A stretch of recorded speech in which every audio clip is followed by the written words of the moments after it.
Jemaat kasih Tuhan, kita bersama akan merenungkan firman Tuhan di dalam persekutuan kita di saat ini. Oleh karena itu, mari kita menyiapkan hati dan diri untuk dapat mendalami kebenaran firman Tuhan. Mari kita satu di dalam doa. Bapa Sorgawi, saatnya kami bersama akan membaca dan merenungkan kebenaran firman-Mu. Berkati Tuhan agar dapat kami pahami kehendak-Mu di dalam firman yang akan kami baca dan renungkan, sehingga kami mampu melaksanakannya di tengah-tengah kehidupan setiap hari kami. Demikian juga bagi hamba Tuhan, berkatilah agar mampu menguraikan firman-Mu dengan benar dan kuasa Tuhan yang menuntun hamba senantiasa. Dalam Kristus kami berdoa. Amin. Ibu Bapak yang dikasihi dalam Tuhan kita Yesus Kristus, saat ini kita bersama akan merenungkan firman Tuhan dari Injil Yohanes, pasalnya yang keempat, ayatnya yang ke-11 hingga 26. Yohanes 4 ayat 11 sampai 26. Mari berdiri Ibu Bapak, kita bersama akan membaca dan merenungkan firman Tuhan ini. Yohanes 4 ayat 11 sampai 26. Kata perempuan itu kepadanya, "Tuhan, engkau tidak punya timba dan sumur ini amat dalam. Dari manakah engkau memperoleh air hidup itu? Adakah engkau lebih besar daripada bapa kami Yakub yang memberikan sumur ini kepada kami dan yang telah minum sendiri dari dalamnya, ia serta anak-anaknya dan ternaknya?" Jawab Yesus kepadanya, "Barang siapa minum air ini, ia akan haus lagi. Tetapi barang siapa minum air yang akan kuberikan kepadanya, ia tidak akan haus untuk selama-lamanya. Sebaliknya, air yang akan kuberikan kepadanya akan menjadi mata air di dalam dirinya, yang terus-menerus memancar sampai kepada hidup yang kekal." Kata perempuan itu kepadanya, "Tuhan, berikanlah aku air itu, supaya aku tidak haus dan tidak usah datang lagi ke sini untuk menimba air." Kata Yesus kepadanya, "Pergilah, panggillah suamimu dan datang ke sini." Kata perempuan itu, "Aku tidak mempunyai suami." Kata Yesus kepadanya, "Tepat katamu, bahwa engkau tidak mempunyai suami. Sebab engkau sudah mempunyai 5 suami, dan yang ada sekarang padamu bukanlah suamimu. Dalam hal ini engkau berkata benar." Kata perempuan itu kepadanya, "Tuhan, nyata sekarang padaku bahwa engkau seorang nabi. Nenek moyang kami menyembah di atas gunung ini, tetapi kamu katakan bahwa Yerusalemlah tempat orang menyembah." Kata Yesus kepadanya, "Percayalah kepadaku, hai perempuan, saatnya akan tiba bahwa kamu akan menyembah Bapa bukan di gunung ini dan bukan juga di Yerusalem. Kamu menyembah apa yang tidak kamu kenal. Kami menyembah apa yang kami kenal, sebab keselamatan datang dari bangsa Yahudi. Tetapi saatnya akan datang dan sudah tiba sekarang, bahwa penyembah-penyembah benar akan menyembah Bapa dalam roh dan kebenaran. Sebab Bapa menghendaki penyembah-penyembah demikian. Allah itu roh, dan barang siapa menyembah Dia harus menyembahnya dalam roh dan kebenaran." Jawab perempuan itu kepadanya, "Aku tahu bahwa Mesias akan datang, yang disebut juga Kristus. Apabila Ia datang, Ia akan memberitakan segala sesuatu kepada kami." Dan kata Yesus kepadanya, "Akulah Dia yang sedang berkata-kata dengan engkau." Demikianlah firman Tuhan bagi kita semuanya. Terpujilah Kristus. Haleluya. Haleluya, haleluya, haleluya. Silakan duduk. Ibu bapak yang dikasihi dalam Tuhan kita Yesus Kristus, orang tua yang baik atau orang tua yang mengerti perannya sebagai orang tua, maka salah satu tandanya adalah dia akan selalu berusaha memenuhi kebutuhan anak-anaknya. Dia tahu apa yang dibutuhkan anak-anaknya dan ia akan berusaha untuk memenuhi dengan kemampuan yang dia miliki, apa yang menjadi kebutuhan, bukan keinginan dari anak-anaknya. Ya kan? Beda. Kebutuhan dan keinginan itu berbeda.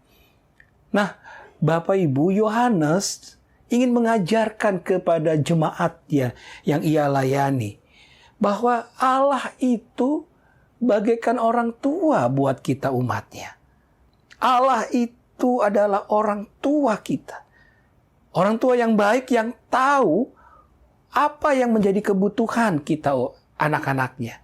Apa yang menjadi kerinduan kita yang memang betul-betul harus dipenuhi untuk memberikan kita ketenangan, memberikan kita rasa sukacita, sehingga hidup ini menjadi kita jalani dengan baik. Itu Allah.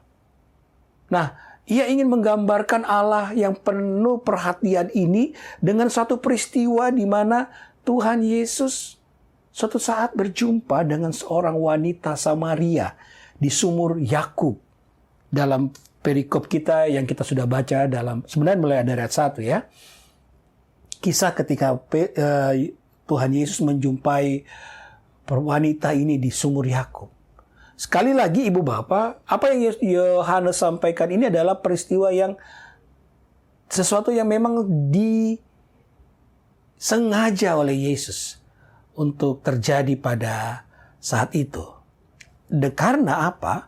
Karena Tuhan Yesus punya sesuatu pesan penting yang ia mau sampaikan kepada umat. Terlebih khusus kepada perempuan ini. Ketika dia menjumpai perempuan ini yang sedang menimba air, Tuhan Yesus berkata kepadanya, "Tolong timbakan aku air." Kamu mau minta air kepada saya, perempuan Samaria? Orang Yahudi kan gak mau ketemu sama orang Samaria. Kenapa kamu mau meminta air ini kepada saya? Itu ujar dari perempuan tersebut. Yesus bilang, berikan aku air. Kalau kau berikan aku air, nanti aku akan berikan kau air yang lebih baik lagi. Air kehidupan. Nah, mulailah dialog itu terjadi dalam bacaan kita pada saat ini, Ibu Bapak.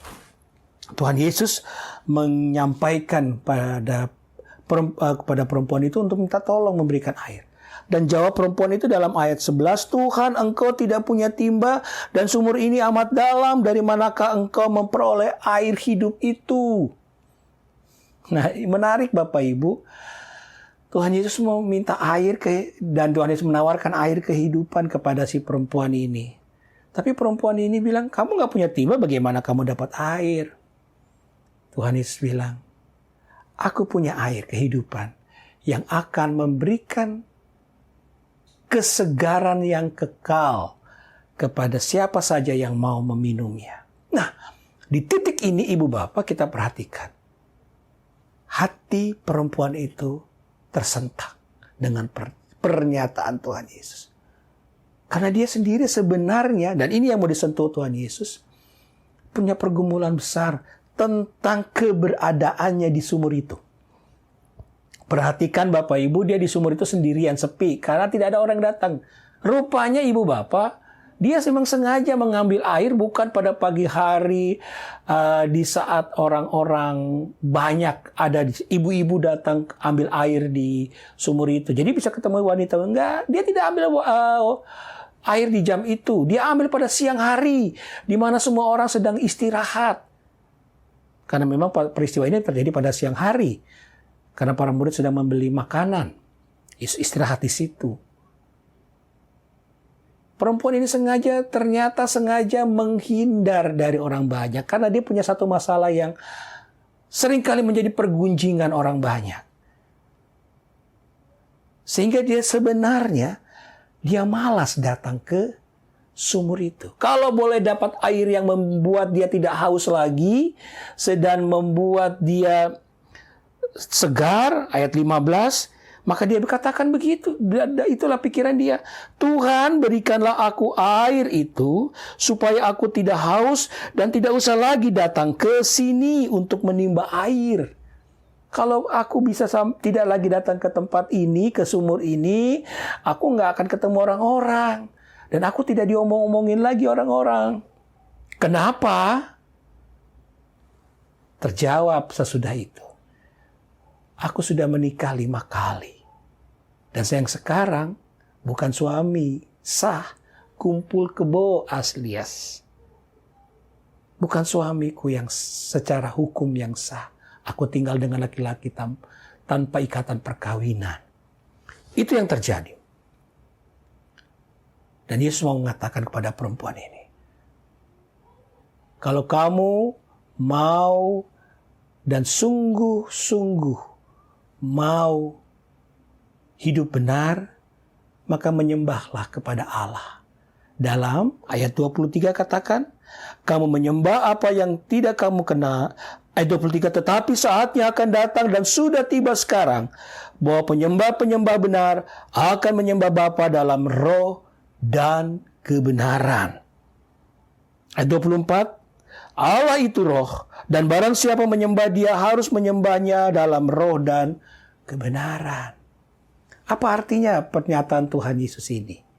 Dengan kalimat ini, Tuhan Yesus ingin menyampaikan pesan kepada perempuan Samaria ini.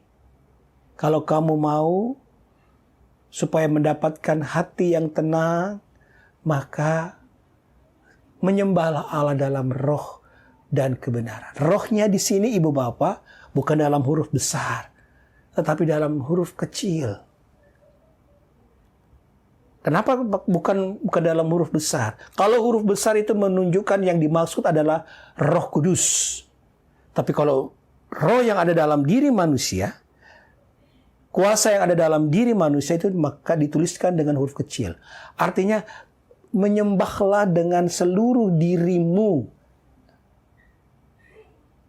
Itu makna dari kata roh. Bandingkan nanti Bapak Ibu kita buka dalam kitab Kejadian. Kejadian pasalnya yang ke-2 ayatnya yang ke-7. Ketika Tuhan menciptakan manusia, lalu ia menghembuskan nafas. Itulah ruah. Kalau dalam bahasa Yunani, dalam bahasa Ibrani ruah, dalam bahasa Yunani pneuma, itulah roh yang memberikan kehidupan kepada manusia. Nah, ketika kita menyembah Allah, itu yang Tuhan Yesus mau ajarkan pada perempuan ini. Menyembahlah dalam roh dan kebenaran. Artinya hidup sesuai dengan kehendak Tuhan. Karena disitulah kasih Tuhan akan nyata buat kita. Hiduplah benar, hiduplah dituntun dalam kuasa Tuhan, kasih Tuhan. Maka hidupmu akan damai dan penuh sejahtera. Bukan dituntun dengan kemauan manusia. Bukan dituntun dengan kehendak manusiawi kita. Tapi dituntun oleh kasih Tuhan, kebenaran Tuhan dalam hidup ini. Ibu Bapak yang dikasihi dalam Tuhan Yesus Kristus. Ini juga menjadi pesan penting buat kita semuanya. Di dalam kehidupan kita. Ketika kita mau merasakan damai dan sejahtera dalam hidup kita. Kita bisa merasakan bahwa Tuhan ada memenuhi seluruh kebutuhan hidup kita. Menjaga dan memelihara hidup kita. Maka yang Tuhan minta adalah menyembahlah dalam roh dan kebenaran. Artinya serahkan hidup kita. Kehidupan kita. Apa yang kita lakukan, apa yang kita jalani, lakukan dalam kebenaran Tuhan. Percayalah. Ketika kita melakukan kebenaran Tuhan dalam hidup kita, kuasa Tuhan akan bekerja. Sehingga kita akan hidup penuh damai. Sehingga sukacita dalam Tuhan akan nyata buat kita. Dan kehidupan ini akan memberikan kekuatan yang membawa kebahagiaan bagi kita semuanya. Nah, Ibu Bapak, disitulah pesan firman Tuhan kita pada malam hari ini. Ketika kita hidup benar di dalam Tuhan, menyerahkan seluruh hidup kita pada kehendak Tuhan, maka lihat, Sebagaikan orang tua, Allah akan memberkati kita, memenuhi segala kebutuhan kita, sehingga ada damai sejahtera yang terus dan terus ada menguatkan kita di sepanjang kehidupan yang berjalan ini. Menyembahlah dalam roh dan kebenaran. Itulah yang Tuhan inginkan untuk terjadi dalam kehidupan kita semuanya. Tuhan Yesus memberkati. Amin.